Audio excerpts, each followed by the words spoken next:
আসসালামু আলাইকুম প্রিয় দেশ ও সুনামদর্শী আপনাদের সবাইকে স্বাগত জানাচ্ছি।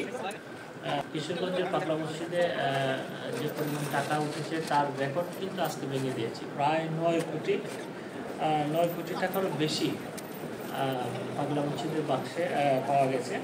কিশোরগঞ্জ পাগলা মসজিদের ঘটনা 9,80,687 টাকা সব মিলে আসলে এই বাক্সে পাওয়া গেছে এবং বিষয়টি নিশ্চিত করেছে কিশোরগঞ্জের জেলা প্রশাসক সার্বিক মিজাবুর রহমান।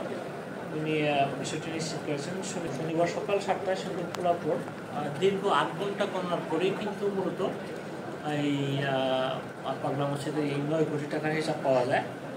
তো এই যাবৎকালের এটি হচ্ছে সর্বোচ্চ টাকা যেটি কিশোরগঞ্জ পাগলা মসজিদে পাওয়া গেছে।